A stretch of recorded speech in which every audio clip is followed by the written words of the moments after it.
Need a spark to kickstart your innovation? Looking for thoughts and talks to get things moving? Wondering how to navigate a future full of change and uncertainty? With the eye-opening stories of digital disruption, extreme customer centricity, organizational innovation, and global shift, our collective of speakers, MCs, and moderators will shift your perspective. Meet our speakers. For booking and interviews, contact us on 0246 054092 or send us a mail info.abscessnet@gmail.com. You can also follow us on all social media channels at AbscessNet Global, African Seasoned Speakers Network, influencing the next generation of Africans. Influencing the next generation of Africans, and that is all we seek to do, and that's all we do. Thank you so much for sticking around, and you are warmly welcome to the Power Impact Series show, proudly brought to you by the African Seasoned Speakers Network, influencing the next generation. So, if you're just joining me, get to the chat area. Let me know who's online with me. Give me something. Let me know where you're joining me from, and then let me give you some shout outs. Let me give you some shout outs. All right, so we'll quickly go and introduce our guests for today. Are you ready to have our guests for today? Who is that? Okay, thank you, Stephen. Thank you, Stephen, for joining us from South Africa. Hey, how are you doing in South Africa? Oh, yes, you're doing good. I can see. We are here from the western part of Africa. Yes. Thank you so much. Share the link. Let us also join, and let's also have more people online to listen to this wonderful person that we have in the house here today. Right. So quick one. This is just a simple introduction because the person is in here. So he's going to tell us more about themselves. So why do we keep talking and giving a lot of things about him? But this person we're going to interview today, or this person going to join us on the Power, has lived almost 23 years in Africa. And he has in-depth knowledge about Africa. You know what? He's lived in South Africa before. He's also lived in Ghana, Accra before. Not only Accra, he actually maneuvered his way through Ghana, so he knows a couple of places in Ghana as well. And he's lived in Nigeria. So it's kind of where he's done like a 7-figure in Africa, from the west through to the central, to the southern, to the eastern, to the northern, and he has a whole understanding of the African continent. Not only has he lived in the African continent, he has lived in Europe as well. So he has an idea of what he wants to talk about. He's in the media space as well. Yes. Yeah, he's in the media space. And he has a show together with a friend called Afro Space on YouTube that also ran a couple of interviews, and he's been able to interview about 40 prominent Africans on his show. So he's going to give us the handle or the address to that show, and then you're going to go and then also subscribe and look at some of the people that he's interviewed on his show.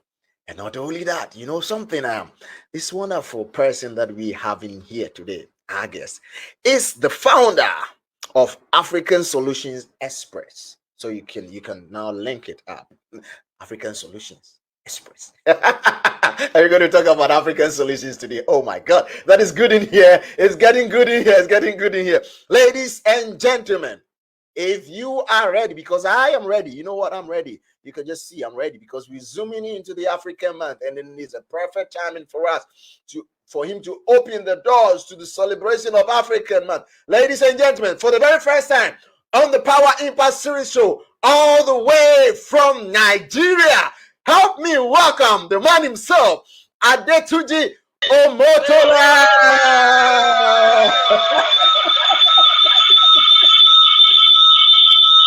That is the man for you.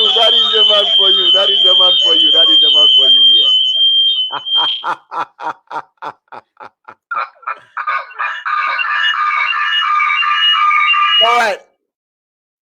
I think I'm getting some feedback from your other device. Yes.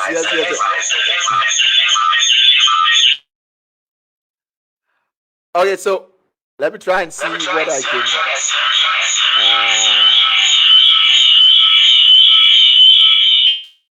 me take this one out first, and then let's see if you can hear me. All right, so ladies and gentlemen, we're trying to. All right. Beautiful.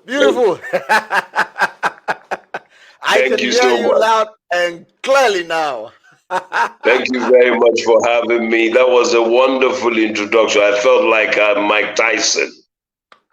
That's the way that boxers get introduced. from the green and white corner. Yeah, yes. How are you Thank doing? you for having me. I'm very How well. do you Thank do? you for having me. Thank you for having Right. me. Thank you also. Thank you also for coming on to the show. We are so happy You're and honored welcome. to have you You're here. welcome. Right. You're So how welcome. have you been? How have you been? I mean, Yeah, we're for good. yeah. We're good. I'm actually in South Africa, and we Oh have wow, what they call. Yeah, I'm in Johannesburg. So we have what they beautiful. call load shedding. So every few hours they take off like what you guys used to have in Ghana. Dum so. So we have our own dum so here. It's not This easy. But this yeah, with a South African flavor. no, this is a reminder that we're in Africa. So if you have too much electricity, you should thank God in Africa. You thank All God right. every day. If you have too much electricity, thank God you're in Africa. All right. So I just did a little um intro about you. But hey, we have the main man in the house. We have the main man in the studio. You want to tell us about yourself? Who is Adetunje Omotola? You are here. We want to hear from you. There might be some Okay. things I've missed. Yeah, so I'm quite boring, but let me try and make it exciting. So, Adetunji Omotola is the son of a former vice chancellor of University of Lagos, a professor of law. I'm the second son. I studied in a school called St. Finbar's College in Lagos, and I studied at CMS Grammar School, and I went to University of Maiduguri for 2 years, a town that has been made famous by Boko Haram, Maiduguri. I went to that university and I finished sociology at the University of Lagos. I moved to the UK. I studied a master's in communication research. And then my late father told me I must study law. No matter what I do, I must study law. So I studied law. And then after law, I tried to practice law, but I didn't get to it. Then I became a stockbroker in London, and after 6 months, I returned back to Nigeria where I qualified as an attorney. So I'm a solicitor and advocate of the Supreme Court of Nigeria, even though I've never practiced law before. But when I came to South Africa, it was quite tough to get into the legal profession. So I defaulted to financial planning. So I became a financial planner, or what they call a financial consultant. I did that for a few years, and then I moved into the wine business because it was quite difficult for me to get business when I first joined a company called Old Mutual at the time. So I Okay. decided to so I was using wine as a way to get people to come and listen to me. So I'll get Okay. them drunk, I get them drunk, and then they will support my business. So I was quite good in selling wine, and I took the wines to Ghana, and I Okay. moved to Ghana in 2008. I moved to Wow. Ghana, and I did Wow. that for a year, and that's how I traveled around Ghana.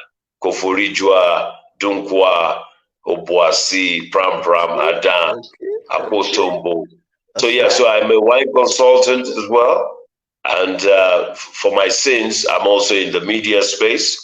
But I'm very passionate about the political economy of Africa. So I call myself a global African thought leader. I love that global African thought leader. That's beautiful. That makes it nice. Yeah, yeah. I Thank love you. it. I love it. I mean, so we can bottle you up as that global African thought leader, and perfect. That's all you're going to do here today for us.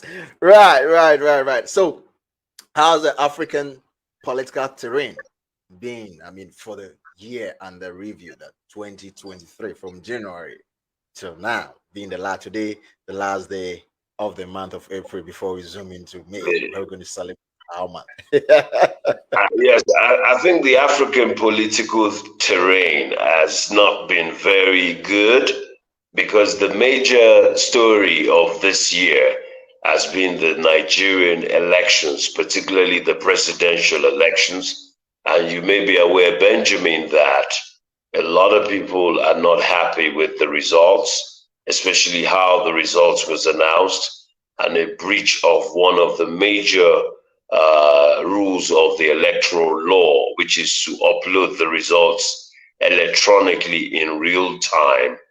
And because that wasn't done, the results have been regarded as largely, not free and fair results. That doesn't reflect the will of the people. Yes, there's a president-elect. Yes, there will be an inauguration of the president on the 20th, or the president-elect on the 29th of May, which is a month from now. But people are not happy. And also under this current government, people have said, look, there's a lot of economic decline, insecurity has not been addressed. So from a political perspective, when Nigeria is not doing great, it affects the West African region or sub-region. And when South Africa is not doing great, as you know, then it affects the SADC region. And when the DRC is not doing so great, then it affects the Central African region. And Ethiopia also has been at war, so it affects the Horn. You can see now Sudan now wants to jump in where Ethiopia stopped. So the political terrain in Africa at the moment is looking very, very dismal, and so is the economic situation. And the only hope the people now have is the Africa Continental Free Trade Agreement. But even that, today I can tell you that the Nigerian government has increased duties on wines, they've increased duties on cars, they've also added more goods to the list of banned items that can be imported into the country. So that is not in the spirit of the Africa Continental Free Trade. They should be doing away with tariffs altogether on some products. And if you were to increase the tariff of wine, that's a made in South Africa product. So how does that help South Africa to enter the Nigerian market or deepen their entry? So I think the politics is not really great. I think the politics is not so great at all. But I think the music is helping us to cope with the hopelessness of the politics. So the music is rising and the politics is declining. And so are the economies. The music is rising, the politics is declining. Wonderful, wonderful. Ahmed, yay. Who is online with me now? Let me know who is joining me now. Thank you so much. Fuad Chinebua Kodia says, nice outfit. Yeah. I mean, you can't get it wrong with Motela. Yeah. You understand. He understands the African, so he has to come with the outfit. That's what I mean. You understand. Yeah. Thank you so much for joining us. Thank you. Thank you. Let me know who's online again. Share the link. Let others also join, and then we will start with our topic for today. And then we actually started with it. Africa in the 21st century. So that is one part of it. We're going to look at Africa in the 21st century. We're going to look at that one. Then we're going to break it again into the other part, how diasporans will be its trajectory for growth and development. So how are we looking at Africa in the 21st century? Okay. Look, first of all, some of the things that have happened we need to look at the landscape of Africa as a whole. So the 21st century started from 2000. And if you remember that it was in 2004, in fact, 2002, 2 years into the millennium, that the AU, the African Union, was established, whereby they now had what they talk about in terms of moving Africa forward One Africa. They created the Pan-African Parliament. They created a new partnership for African development, the AU Charter, which talked about bringing Africa together and batting together as one. From an economic perspective, because they agreed that they had achieved what the OAU was set out to achieve, which was political freedom. So in 1994, South Africa had become a free country, Namibia in 1990, and Zimbabwe in 1980. So all of these countries that came to the party late, they had become independent, and democracy was taking root. South Africa in 94, Ghana, of course, in 92, with Jerry Rawlings removing his military fatigue to put on civilian clothing, and then Nigeria in 1999. And so with Nigeria and Ghana and South Africa being democratic, of course, investments started to come in, and we had the millennium. So, people started to use the internet, the World Wide Web. There was a lot of technological drive. People started getting cellular phones. I'm sure you remember when cellular phones came out to Ghana, the Tigos and all of those. And so that opened up the economy, because there wasn't a telco economy before that. And so now you had mobile subscribers, people selling SIM cards, people having retail shops, selling mobile phones, and people becoming able to run their businesses off the phone. And now you even have, what you call mobile banking. All of those things did not exist before in Africa. So, and when you look at countries like Nigeria that then did a rebasing in 2014, where the economy now became the largest in Africa, from about $200 billion to $510 billion in 2014. So Africa has seen a lot of trajectory with democracy, with more proliferation of the media, social media. Everybody has a social media account, and they have a SIM card. They have a cell phone. That has created the need for computers. A lot more people are using computers. And also that has driven other things like entertainment as well. Because people are now downloading from the internet. They're watching their favorite YouTube. I mean, the likes of WizKid. They're on Twitter. So there's a lot that IT has done, and there's a lot that democracy has done in Africa. Also, we've seen more airlines that have come on stream, both private and public, national. Rwanda has grown. The Rwanda National Airline has grown to become a global African brand. So has Ethiopian Airways done. And we have airlines like Air Peace that are flying directly into South Africa, even though it's a private airline in Nigeria, but it's allowed to come in. Before that, there was Arik Air. So Africa's economy has grown in leaps and bounds.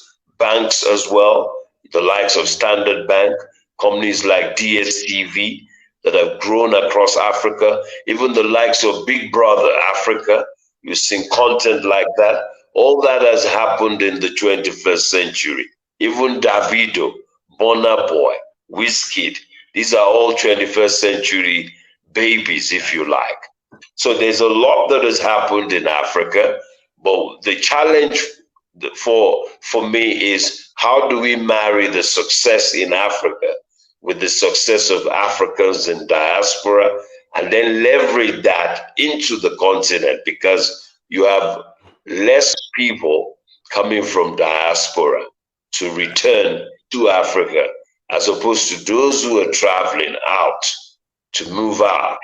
And once you have a disparity between those who are moving to relocate back and those who are running away, what they call in Nigeria, japa, which means to run away.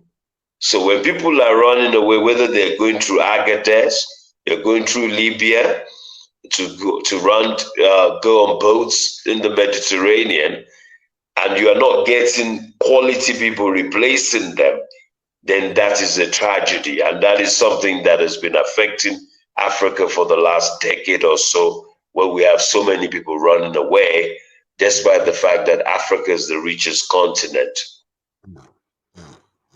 Wow. That's incredible. I love the way he has described the 21st century for the African of Africa.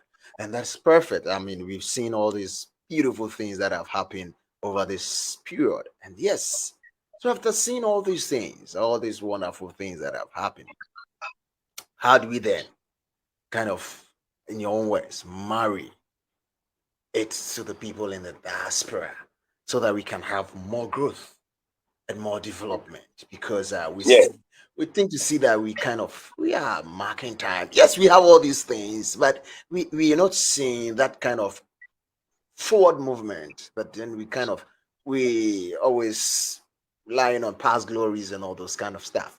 How do we marry these things for growth and yes. development I think from first of the all, there needs to be, thank you very much, Benjamin. I think first of all, there needs to be a realization by Africans that the current way that Africa is being run, the current way that government operates, they waste a lot of money, they spend a lot of money, they have a budget, but they don't implement the budget according to the letter of the budget. The government officials are spending too much money on cars, on holidays, on traveling, and not so much money on infrastructure like healthcare, paying teachers, paying doctors, building hospitals, building roads, making sure that people are safe, that the crime is low, that poverty is reduced, that people are educated, and that, when people come into the country, they want to stay. They want to stay. Why do people want to go to America and stay there? And when they go to Nigeria or Ghana, they have a lot of concerns about bureaucracy. Things are slow, red tape, the roads are bad. When it rains, everywhere is a mess. There's refuse, there's density, there's a lot of things, mosquitoes, gutters, open gutters. So these are the things that make it difficult for even diasporans who are patriotic to want to relocate. Because I have a friend of mine who is from Ghana, and rather than move to Ghana from South Africa after 10 years, he's gone to Saudi Arabia. He's moved to Riyadh. He tells me it's paradise here, even though there's no alcohol and there's no social life, there's no alcohol there at all. But the man is happy, he's cooking, he's eating, he's waiting for his family to join him. So I'm sympathizing with Ghana because Ghana is the biggest loser. If a Ghanaian who has so much experience leaves South Africa for Riyadh on a big project that is bigger than the IMF loan that Ghana is looking to collect, the project this man has gone to do in Ghana is bigger than the IMF loan that President Akufo-Addo is praying that he can get quickly to solve some small problems in Ghana. So these are the challenges. We first of all, they need to fix Africa to a level where at least, when you're going to move from Canada or from the US or from Australia or from Germany or Holland, Netherlands, to let's say Kasua, or you want to move to maybe even Pram Pram, you shouldn't feel like you have gone to the 20th century, that there's no internet, you can't have a decent meal at a reasonable rate, maybe $5 for a beautiful meal with eggs and bacon and all of that. So if people cannot live well, and I think the best example is South Africa. The reason why there's a lot of Africans in South Africa, and even Europeans who have moved here, is because of the quality of life. So whilst apartheid was a terrible thing, the worst thing that could happen, but at least South Africa was built up. It's very modern. The hotels, the restaurants, they're good places to go on holiday. You don't have to leave South Africa to go to Europe. As a South African, there's no need to do so. And it's cheaper because you pay in rands. So I think that's the first thing. The second thing is you have to appreciate, Benjamin, that most of our leaders in Africa do not appreciate the quality of citizenry that they have outside their borders. Nigeria is a very good example. I talk about 4 women regularly. One of them is the head of the WTO, the World Trade Organization, Dr. Ngozi Okonjo-Iweala. She's the most powerful woman in the global financial architecture, full stop. She is the most powerful woman because the lady that was at the World Bank, I think she's leaving now. So, but she's on the same level with that lady because she had run for the World Bank job before. There's also another lady that I talk about, another Ngozi. This is another Ngozi Chimamanda Adichie, the author of Americana, Half of a Yellow Sun. She's a powerful A-lister. She sits and hangs out with Hillary Clinton and Michelle Obama. Yeah. So that's Ngozi Chimamanda Adichie. There's another Nigerian lady who is the number 2 at the United Nations, Amina Mohammed, Dr. Amina Mohammed, number 2, first African woman to be number 2 at the United Nations. So she's moving in the same level, almost as the level of Kofi Annan. She's our own Kofi Annan in the making. So we are trying to compete with Ghana to produce a UN Secretary General. So that's another lady. Then there's a lady who used to be the former Director General of the Stock Exchange Commission in Nigeria. Her name is Aruma Ote.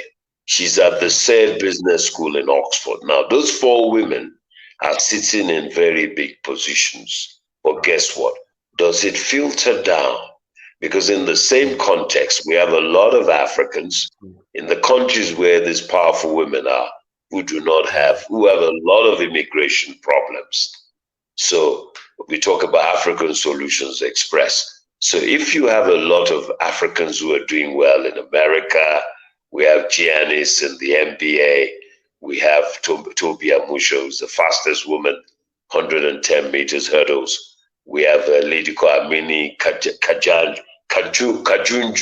Amini Kajunju used to be, she's the first black woman, African woman or black woman to be the director of the African American Institute, and she's now the chief operating officer of the Ellen Johnson Center for Women and Development. So she's moved on to go and help the former Liberian president. Now, all of these people are doing very well, but we have the base of Africans who are illegal in foreign climes, who don't have permits. Some of them are in prison for petty crimes, like not having permits or maybe burglary. And unfortunately, they become criminalized. And many of them are living in very difficult conditions. And as I shared with you earlier, there are people now who will be sent to Rwanda. So why should an African who comes from a rich African nation be suffering in Europe or in America, have no papers, be criminalized for no papers, when you come from a continent that has gold, diamond, bauxite, manganese, copper, aluminium, you have fish, you have ocean, you have the big 5, you have wine, you have grapes, you have cocoa, you have everything in Africa. So I find it that African leaders have not done a proper audit of the vulnerable citizens that they have in diaspora. They focus too much on the remittances that is sent into the country, which can, in some countries, represents about 35% of their GDP. In countries like South Sudan, in Ghana, it's about 7.5% of the GDP. But in South Sudan, it's 35% of GDP. And we're talking about $100 billion a year that Africans remit back to Africa. And if those monies are not being remitted, because it's much higher than the FDI, the foreign direct investment, it's actually double. If those monies are not being remitted, then there'll be a current account shortfall in many of those African countries where these monies are being remitted. But there isn't a sense that I get that there's a proper discussion, even by the AU, to say African ambassadors around the world should have regular meetings where they must look at the issue of permits for their citizens, as well as passports, as well as the criminal justice system, because the criminal justice system in some countries tends to criminalize Black people very quickly without due regard. Yes. So I think if we can move in that direction, I think the diaspora and the home connection, home country connection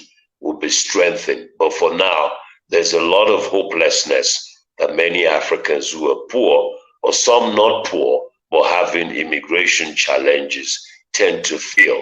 Hopelessness on many levels that leads to depression and frustration and anxiety and fear. And I don't think African ambassadors have, or even the African Union, has tabled this matter for urgent analysis and discussion. Yeah, that's deep. That's deep. I mean, you've shared some brilliant points that we will need to break them down in maybe subsequent episode, because yes, this is powerful. This powerful. I'm actually soaking it slightly, but hey, it's causing a tsunami down there, because you've shaken some tables that yay, we're going to get some answers very soon, and we really need them. Thank you so much. Let me just give some shout out to those that have joined us. Okay, Adesina Lukman Adebowale. He says, "Oh, great stuff." Yeah, it's great stuff. I'm telling you, because what Omotola is sharing here, you have to be on this level to understand it, because hey, he's cracking the whip very, very well, and I love it that way, because that is what he's embodied to do.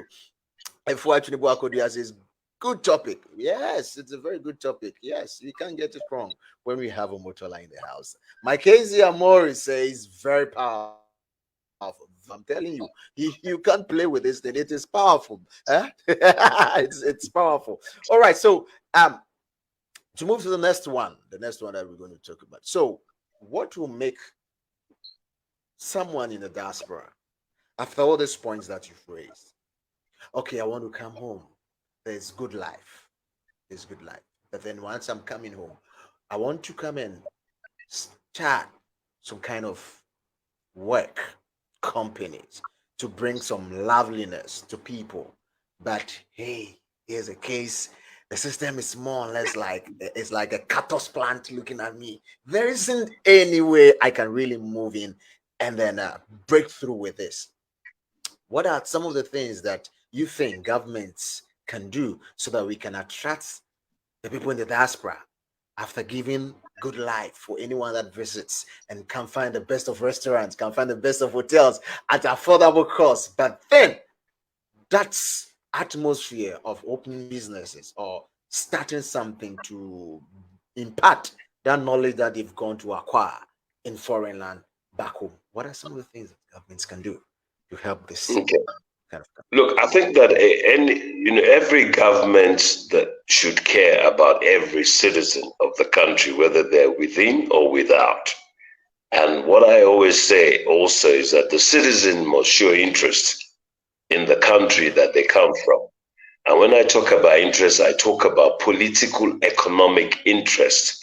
There's no point in being a Ghanaian and all you want to do is open a business, and you're not interested in who governs you, who is your counselor, who is your regional minister, who is your minister, who is in cabinet, who is in parliament, because government has a lot of power over our lives. They tax us, they police us, they give us passports, they decide when we go, when we come, they can impose curfews, they can do whatever.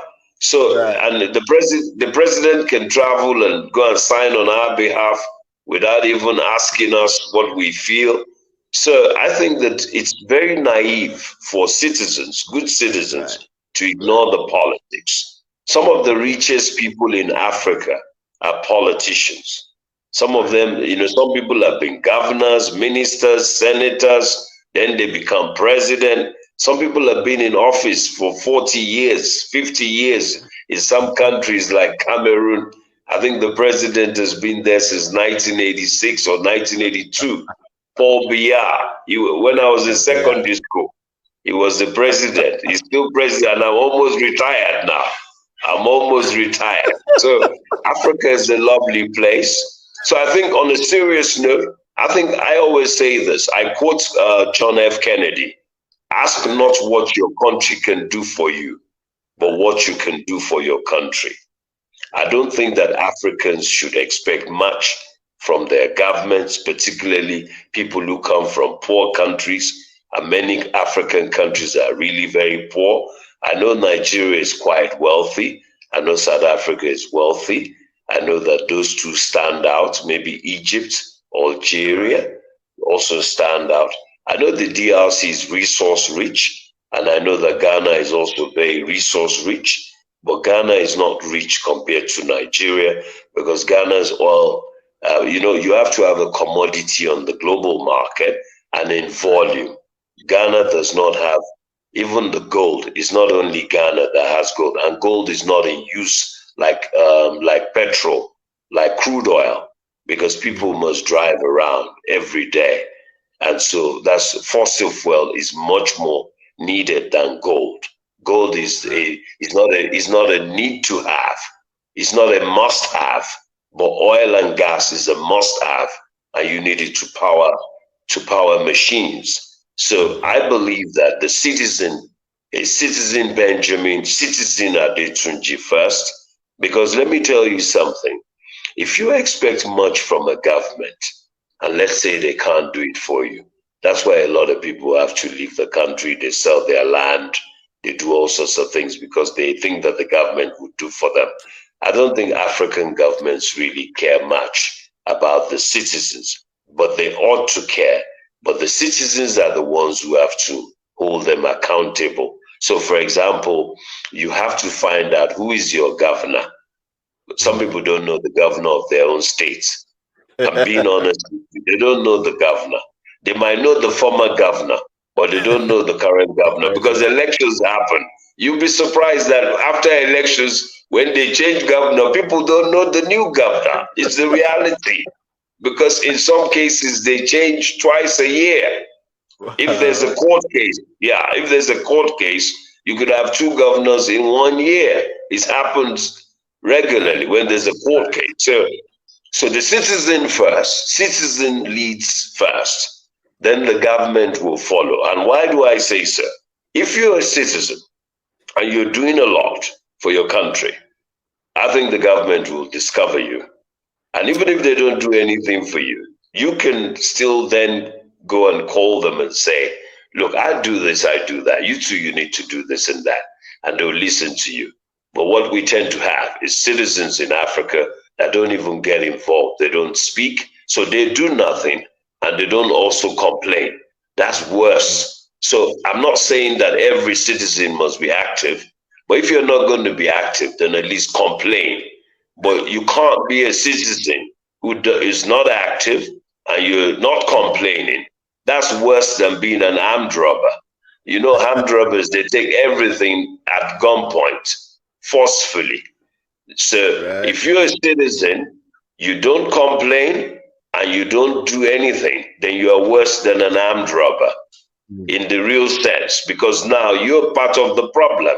Because the reason why African politicians don't perform is not that they don't want to perform, but no one holds them accountable when they don't perform. So there's no one to worry about. And that's because Africans are very relaxed about governance. They assume that their leaders will do what they promise to do. And when they don't do it, they're disappointed. And many of them head to the border because they're fed up of things not working, hospitals not working, roads not working, schools not working, strikes that take a year. So these are the challenges. So I put it back on the citizen first, especially in the 21st century, because I'll tell you why. Do you know, during COVID, so many businesses collapsed, but some people started different businesses during COVID. Some people started something totally different. I know a gentleman that had a restaurant But because restaurants were not allowed to receive guests or anything, customers, he then decided to open a retail shop where they're selling food that is not cooked, like tomatoes and bread and eggs. So he turned it into a retail outlet, and they did very, very well.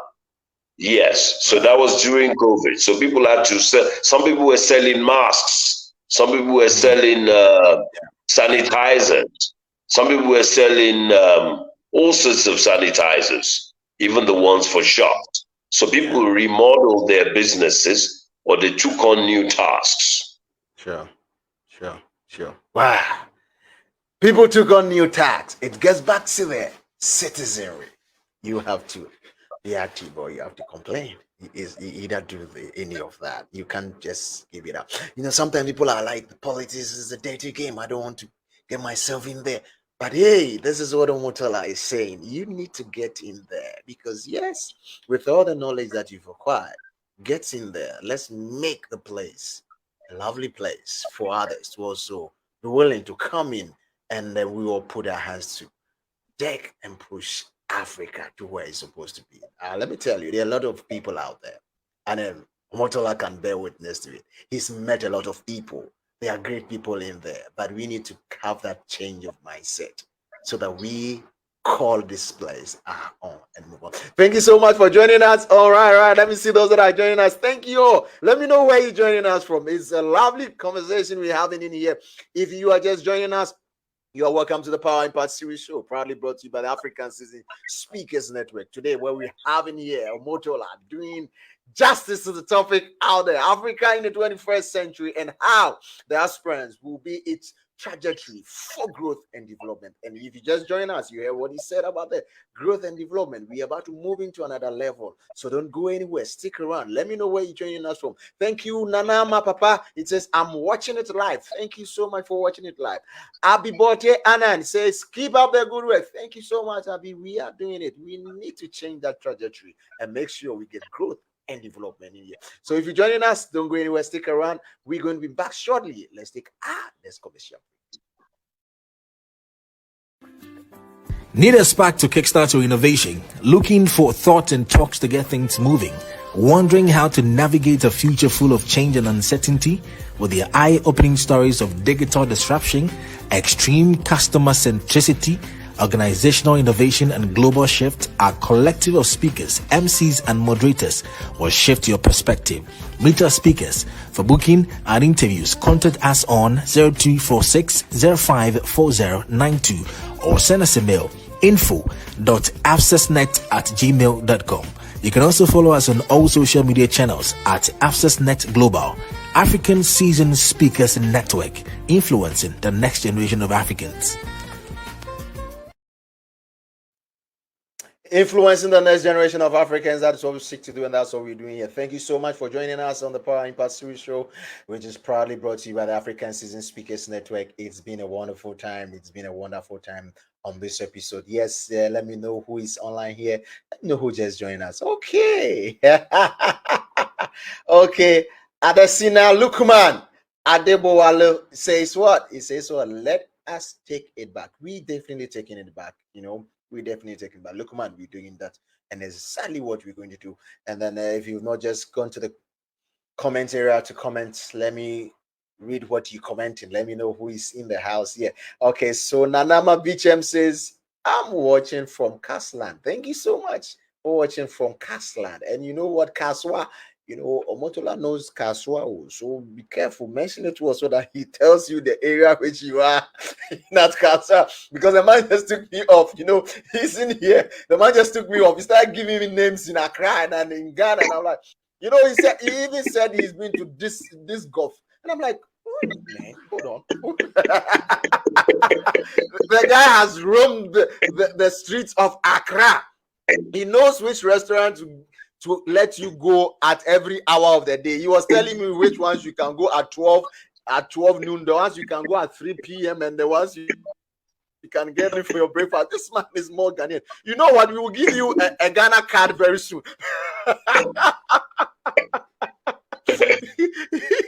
Very small Ghanaian. Wow. And that makes it easier for him to be able to communicate on this topic for us, because he's been through the cracks and crannies of the places and he knows what is going on there. He's talking about our political issues and he's talking the right things that we're facing. He's in South Africa now and he's telling us what is going on in South Africa. He just talked to us about Nigeria and everything. Hey, you don't want to miss any point that he's making. Yeah, so he just gave that point, and I love that point you gave. It back to us. It is back to us. Now, what about development? What are our developments? What about any form of development? I mean, the human resource development or whatever development that the diasporans can also bring on board for we, the citizen here. As we've made our mind that yes, this is what we're going to do. What about the development? We're not getting it from the government of the day. I mean, we are not getting it from the schools that we're going into. Yes, 21st century, the internet is there with gluts of information. What other forms of development can we get to equip ourselves and push ourselves up there to be on that level, just as where they are supposed to be or where they are now? And then we want to bring it back home and have it cooked on home soil. How about the development part of it for the young people in Africa? What are some of the advice you can give to the young people in Africa in respect to development, self-development, developing themselves to be able to match up and pick the mantle that we're going to take from our leaders? And some of the leaders, I mean, you are going to retirement with them. So I just want to see how you're going to look about that development to pick it up from where they're going to leave it and where we're going to pick it up to and to which level we can take it up. Yeah. Look, I think, first of all, let's first separate this whole development. When people talk about development, they think it's bricks and mortar. Right. That you have to build a bridge, you have to build a road, and so on. I think the 21st century now requires of us to deepen our knowledge of not only books or a course of study, but let's even deepen our knowledge of ourselves first. Ourselves. Who are we? Where do we come from? What is our family background? If your father is a carpenter or a welder and they're very good, why are you not building on that? Why do you want to go and start a profession anew? First, get to know your family history. What are the advantages you bring? If you're an Ashanti man, you will have certain bias. If you're an Ewe man, you have a certain bias. If you're a Fanti man, you have a certain bias. You can take advantage of your tribal bias and leverage it, like the Igbos in Nigeria, very industrious. The Ijebus are very industrious. So, there's some competitive advantage that you have coming from a particular tribe and also coming from a particular family. So maybe your family are tailors or they're doctors. Why do you want to stray so much away from that? Because you already have an advantage. That's the first thing. Get to know yourself, know your family. I came up with a concept called faith, family, career, country, and community. So it's family, faith, career, community, and country. You need to build yourself on all those pillars. Some of us are not very strong on the 1 or 2 pillars, but if you can get 3 out of 5, very well. And I'll repeat it again. It's faith, family, career, community, and country. And if you're a big man like Kwame Nkrumah, you can add continent to it. Continent. So you have another C, like Kwame Nkrumah, the legend, Osajifu himself. So if you can focus on those things, because you see in life, there are too many things that people worry about. People worry about not having money, not being tall enough, being too fat, being too skinny. There are too many problems that people worry about. But if you focus on those 5, and you don't have to be in competition with anyone. As a young person, I believe that, like, for example, when I was a youngster, I was very good in spelling and dictation. I used to get all the marks. but I wasn't very good in maths because I have a low attention span. So you have to know yourself. So if you're very good in maths, you know that you're going to be good in science. If you're very good in English, you know you're going to be very good in humanities and law, because law is about language. So people, once you arm yourself with certain skill sets, maybe you pick up a sport, maybe you hone a musical talent, maybe sing, maybe learn how to dance or use an instrument, you have to come with a bag of skills. The 21st century does not allow you to say, I'm a lawyer and that's it. You're a lawyer and so what? A lawyer and what else? Can you fly a plane? Can you ride a bicycle? Can you do DIY? Are you good with doing barbecue? So a young person must deepen their skills pool. And I think it helps to travel, because travel is education. Travel opens your mind. Travel allows you to be able to think laterally. So you're not stressed out about too many things because you've seen the world. Like I have been around Ghana. So when I'm in Accra, I'm not so excited about being in Accra because I know that Ghana is big and beautiful and Accra is congested. The only time I enjoy Accra is late at night, like 10 p.m. when there's no more traffic, when there's no more traffic on the road at Tetekwashi and all of that, then I can enjoy Accra. I can drive everywhere in Accra. Yeah, so I can drive to Adenta, I can drive to Medina, I can drive in any direction. So they must deepen their skill sets, they must improve their knowledge of their country. I think it's the most painful thing when you see that people don't understand their country's history, they don't understand their country's economy, they don't understand their country's budget.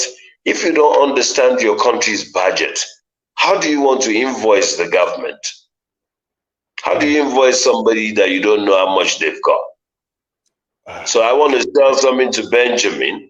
I don't know how much you earn, and I want to sell you something. How do I benchmark? Exactly. So you must know how much your government earns, and that way you know whether the government can have anything to offer you. Because if the government doesn't have money, how do they offer you anything? So you've got to study the economy of your country. You've got to understand the people. You've got to understand the history.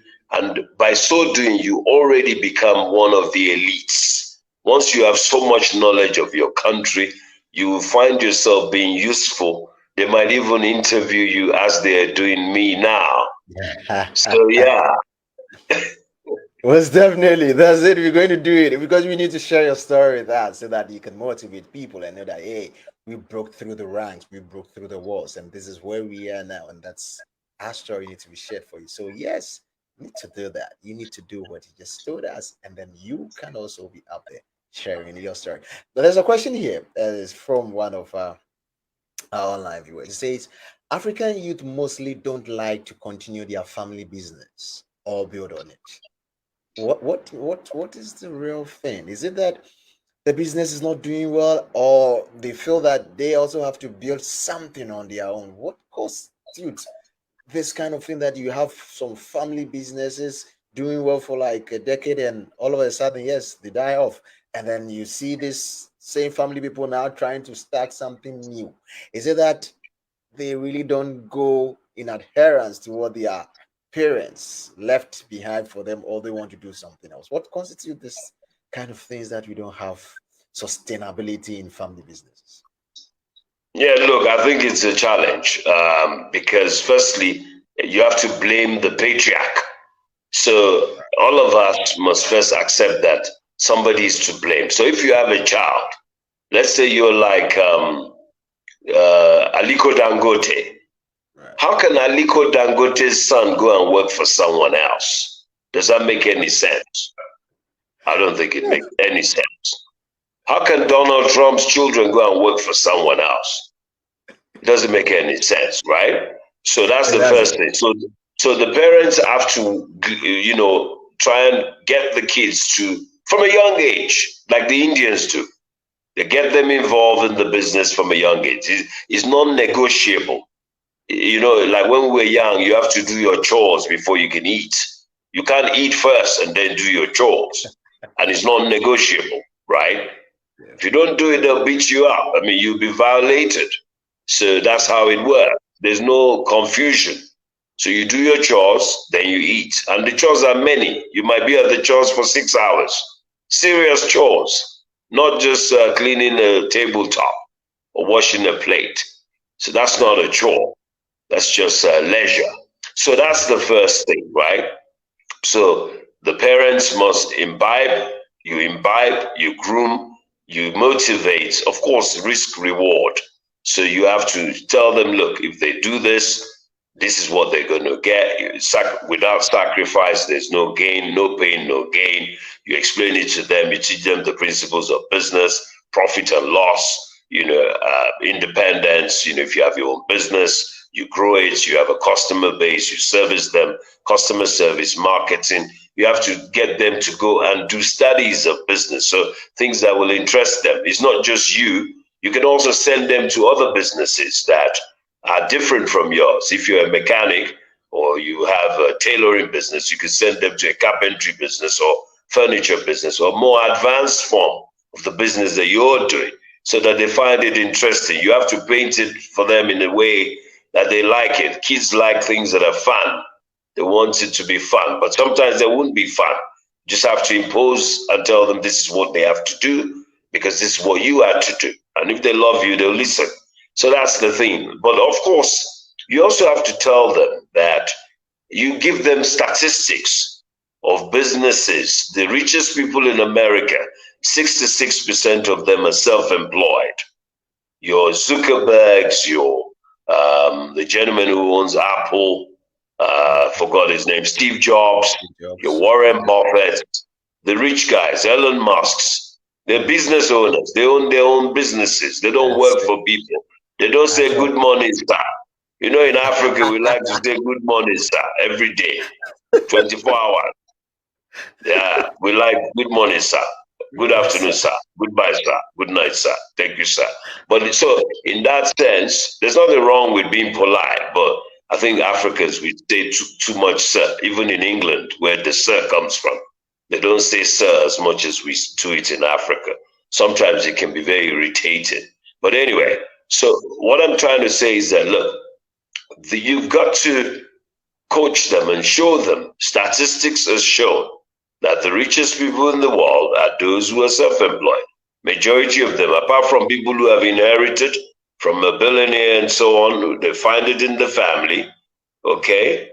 Or people who grow a company and then, they might be lucky to buy the company. But typically the richest people are people who own their own thing because there's no ceiling in what you can do if you own your own business. So that is basically what should be told to young people. But also, if I want to be very blunt, if your father is doing well in a business and it's small, if you're wise, you should jump in because you would have become probably more educated than your dad or gone to better schools. So you can bring skills that your father didn't have to grow the business. There's no point sneezing at your father's business that he used to send you to school. Even if it's a small business, even if it's one trotro, even if it's one trotro that sent you to school, it's one trotro that sent you to school.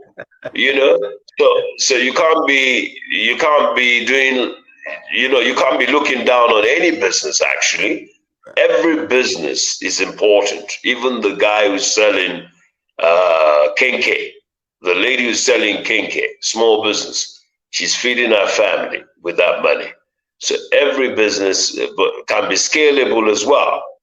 You can scale any business, depending on, if there's opportunity and potential, then you can scale that business. So I think that there's nothing for young people to run away, because if you run away from your dad's business, you're still going to have to go and work for someone else who has started a business.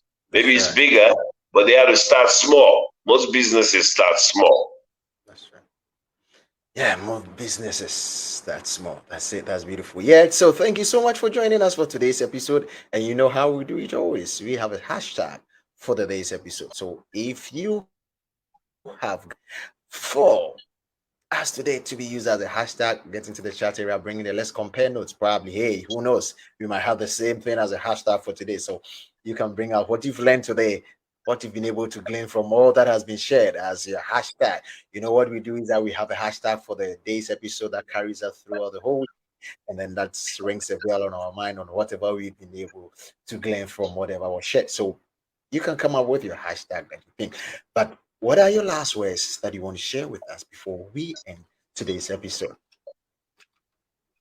Yeah, look, I want to say to Nigerians, Ghanaians, Kenyans, South Africans, Sudanese, Rwandese who are in diaspora that they should take, wherever they are, they should take the political economy of Africa more seriously. And also the country where they are, they should try as much as possible to get involved in the political economy of that country, whether they're a refugee, whether they have papers or not, whether they're a teacher or a doctor, they must get involved because the world has become a global village.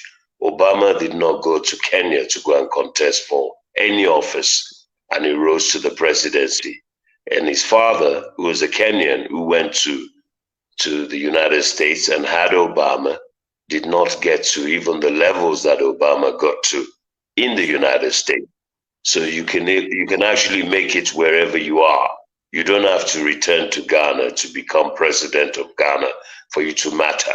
You can become a minister in Canada, you can become a minister in Australia, but you must imbibe the culture of the country where you're at. You must integrate, you must get your papers, you must stay away from cops. You mustn't be a friend of the cops. If you're a friend of the cops, it means you're a criminal.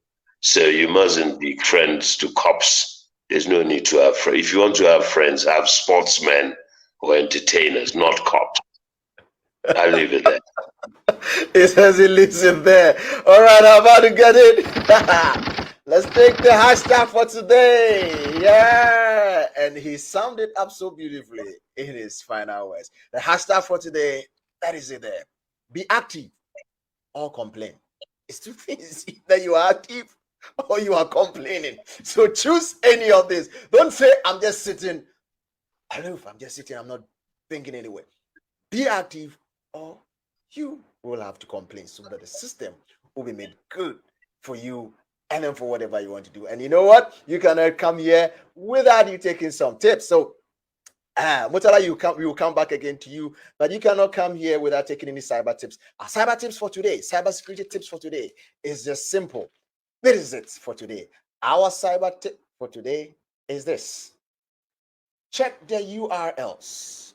Check the URLs. And what one was, what the URLs? They're the uniform resource locators.